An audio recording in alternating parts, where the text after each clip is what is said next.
with Bria. Bria, you are up next. Hi, how are you guys doing? Can you please hear me? Yes, we can. Oh, Loud and good, because clear. I wasn't Love sure that my mic energy. wasn't sure my mic was working.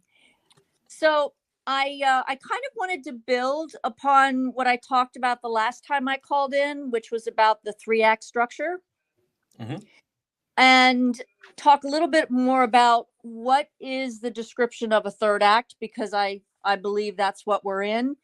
And there are some things that happen in three act structure or the third act that Bria, I'm depend. sorry not to interrupt because I remember you. Your call was incredible. Could you really quickly, very quickly, just go through for anybody who didn't hear you last time what a three-act structure is? Okay, so to give people a little bit of background, I have a history of working in Hollywood in the script development arena. So I kind of know how movie structures go. So the first act of a movie is basically the establishing one. And we would probably liken that to be President Trump's first term in the White House. That's where we established his environment. We got an idea of what he had to deal with. We got an idea of who the bad guys were. And then the second act is when Biden won, quote unquote, the election and Trump, quote unquote, lost. And that's when he went on his solitary hero's journey, which surprised all of us, including the main character. And then Biden, who's what we would consider the antagonist, seemed to win. And during the second act structure, the evil people or the antagonist seems to get bigger and more stronger and more dominant, whereas the hero side seems to have to overcome obstacle, obstacle, obstacle. So by the time we get to the third act, that's more of like a beachhead. That's getting to a beachhead of a place where we're rooting for that hero to reach that point. He's now got a position where he can either defeat the enemy totally, or it gives the impression that he has defeated the enemy. And I feel that there is a certain sense of feeling from people that the enemy has been somewhat defeated, and that is actually not how it goes. But so when we get into the third act, as I said in the last time, now the pace starts to quicken. So you're going to start, and Mark, you were even talking about how, oh man, it's one thing after another. Exactly. It's supposed to be a succession of events that happens faster and faster, and your audience doesn't have as much time to process the events like they could before. There wasn't as much time to absorb it. Now it's like one thing. So the object of the third act is to kind of get people through an emotional final ride to the feeling of edge of your seat. So Scott was even like, I'm loving to watch this movie. I'm on the edge of my seat. Exactly. Exactly. So there's a couple things that happen. The third act goes in a succession because everything that we've been watching all the way through to this point has to be tied in a nice little bow. There are a number of subplots and main plots and setups and payoffs that have to happen. And so we're watching all different types of through lines come to the very end. Okay, so that has to take time. But if the writers do it right, they will get you to the point where you don't notice that it's seemingly, oh my god, it's coming from this direction and this direction and this direction. It all is sort of making sense. It's like a big circular round, and then eventually you get there, but you feel the building of leading up to. So here's one thing I want to tell you. There's an observation that I've made that the White Hats have done on purpose. And that is that they've had audience A, which I believe we call the normies, and audience B, which I would believe us. And the reason why I think that we are annoyed to a certain extent with this movie is because Q gave us kind of the script already.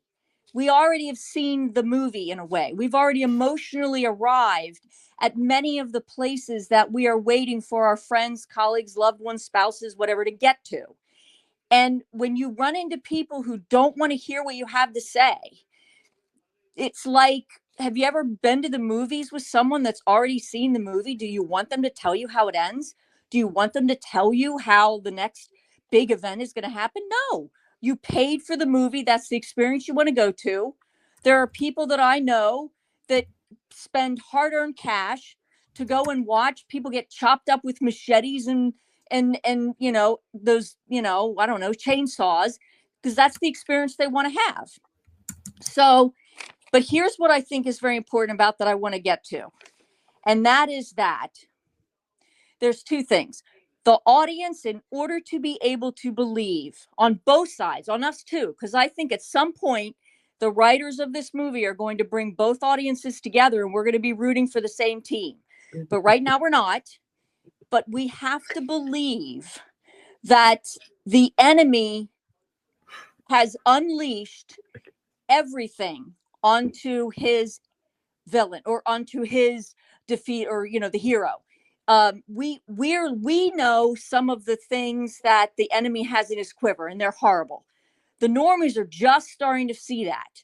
They have to get to a point through this part of the third act to where that enemy unleashing all he has on the field, because if he doesn't, then it doesn't feel believable when the hero defeats him. And on the other hand, the hero has to defeat him with something that we never really saw coming. But when we think back, oh, yeah, that made sense. Oh, yeah, he did talk about that. Oh, yeah, he did possess that skill and we kind of blew it off. But it's got to be something that we really are like, wow, that was brilliant. We never really saw that coming. That's the only thing he could have done to defeat the enemy in order for us to believe it. Otherwise, we're like, that's really vapid.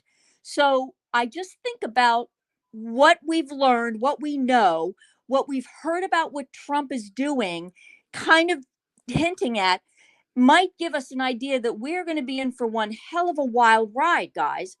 And people have to be willing to understand that if we find out that they are willing to go through what they did to try to kill 8 billion people, what is the climax going to look like where we're nail biting?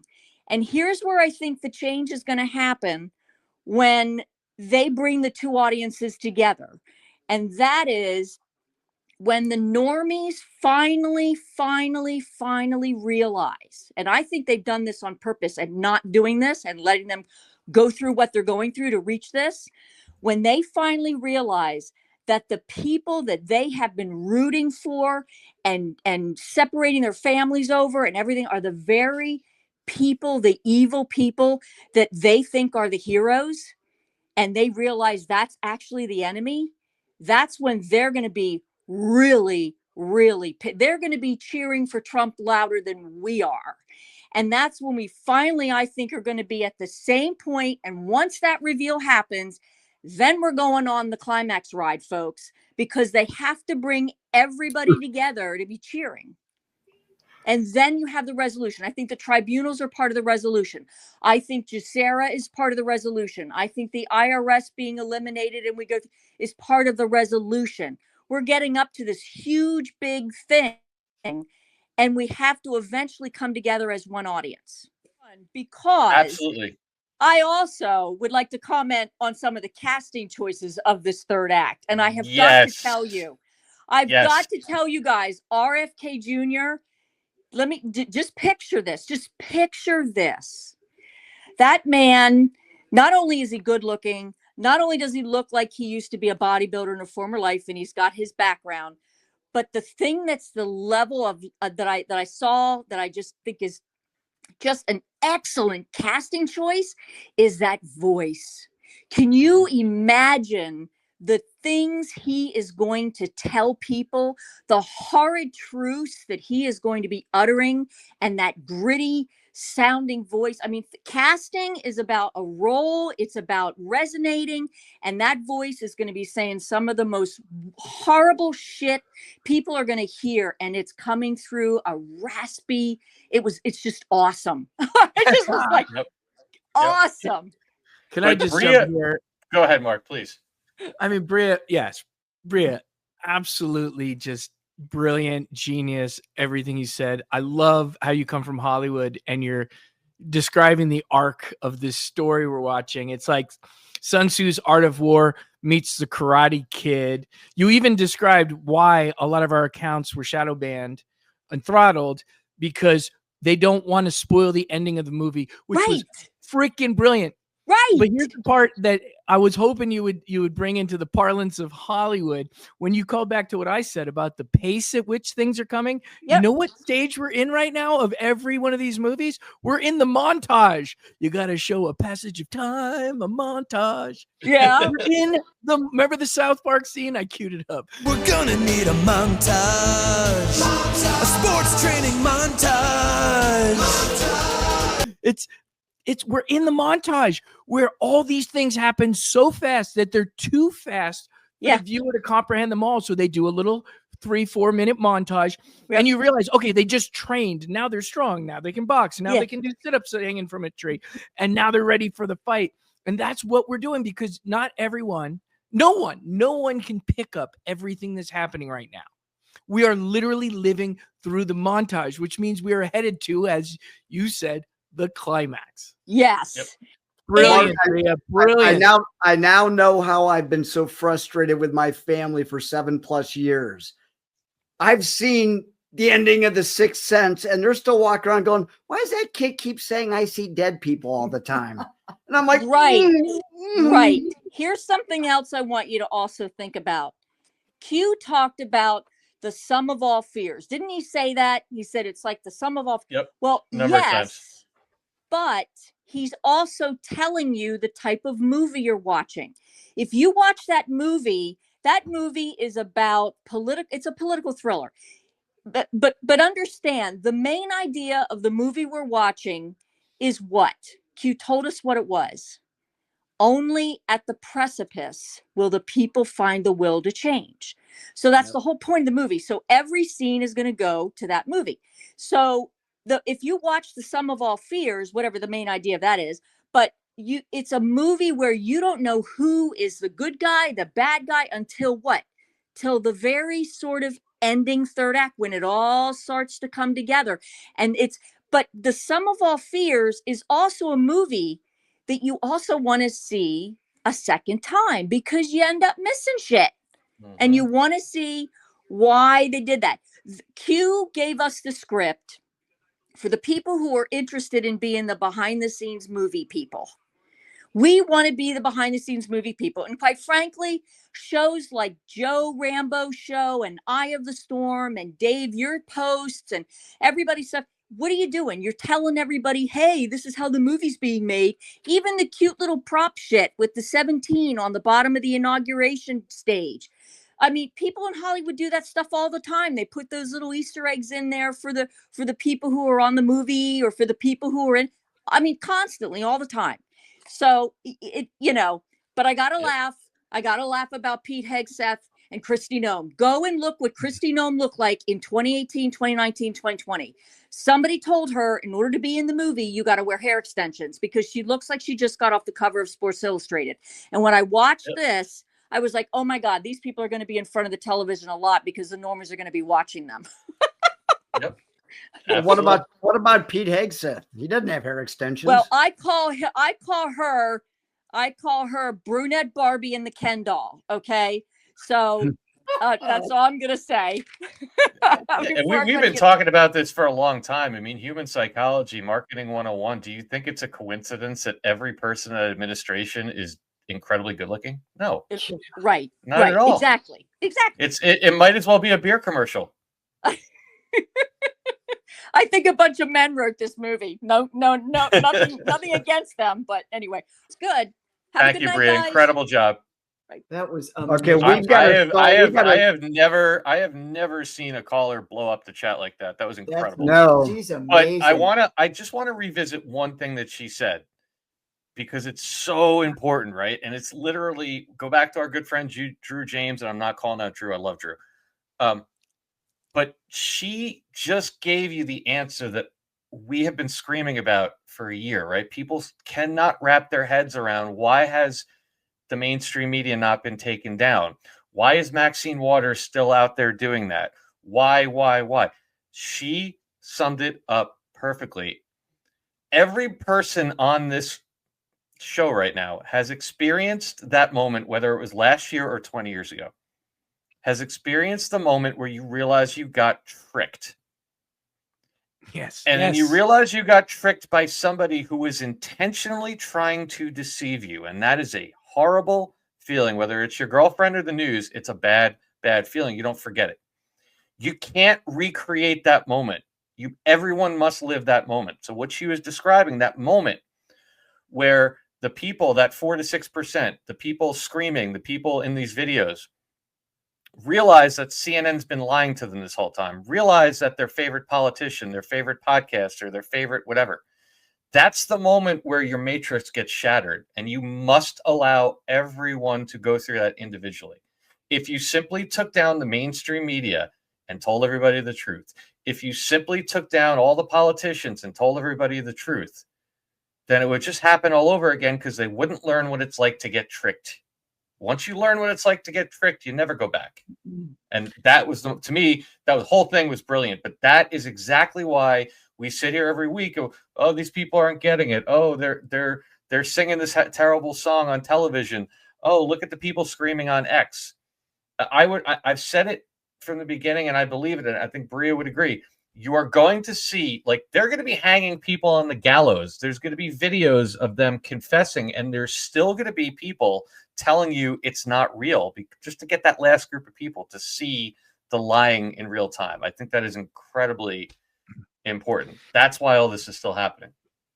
Can I say something to that, Dave? Because what you're describing is narcissist abuse. This getting tricked, right? And I'm sure everyone on this panel and everyone watching has dated a narcissist at some point. And that getting tricked over and over, when you have been gaslit so many times that you don't even know your own reality, that is severe trauma. And anyone who's been in that situation knows recovering from that, it's really hard. But we're in a different situation, are we? Like, what does it take to recover from that? We're not just going to show you that you've been gaslit. We're then going to give you the on-ramp to a speedy recovery, right? Because now you have, I don't want to sound weird, but, you know, Trump is your daddy. And this is what we've created. We've got this guy. We've got this system now that's going to bring you in for a soft landing. You know, in real life, you dated a narcissist, you deal with narcissistic abuse, you spend 3 years recovering. I mean, that's real. You do, because you're looking for somebody who's going to restore your faith.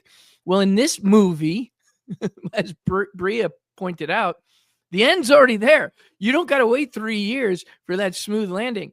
This is ready to greet you with a big hug and open arms. It's incredible, man. This is incredible. This is Hollywood and psychology, and I'm loving it. I'm loving it. Well said, man. Well said. And you think about it, what she said about how beautiful his people are.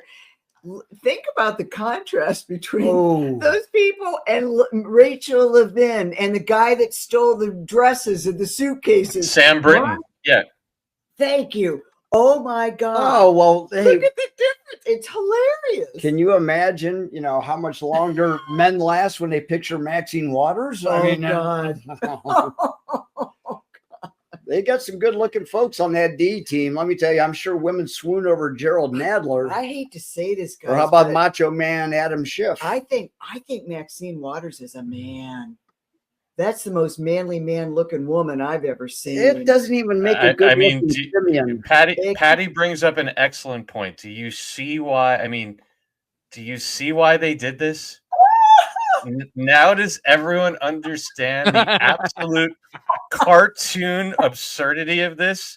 Now do people understand why we were screaming for 4 years that the white hats were in control? Do you seriously think that the bad guys would put this guy up there to handle the nuclear waste? Come on. Yeah, at some point in that guy's day, he had to look in the mirror and go, yeah, that's the look I was looking for, and leaves the house. Yeah. For anybody that doesn't know, this is Sam Brinton, the person they told you was in charge in a cabinet level position in charge of handling the nuclear waste of the country and had a very high clearance. Wait. The cherry on the sundae had a Q level clearance. Yeah. Yeah. The best part was the foil for him, right? Mhm. Because then we find out he liked to steal luggage at the airport. And he would there's wear no the women's cameras around the dresses luggage. that he stole. I mean, you can't, like, this is pure script writing. And then how he gets busted is that he steals a woman's luggage, which has some rare, very rare, well, there's like one of a kind, Lingerie. like, African knitted, like, dress Right. thing that was like handmade by this tribe. Like, you can't. And then he wears it for a public appearance. And the woman who said, "That's mine," and there literally are no others. Yeah. Then they go to the airport, they find the footage of him stealing it. Like, it's insane. brilliant. It's brilliant. That's treason. That's treason. They say, holy shit, they caught us. They caught us. What storm, Mr. President? You'll find out. And they know the judgment day shall come.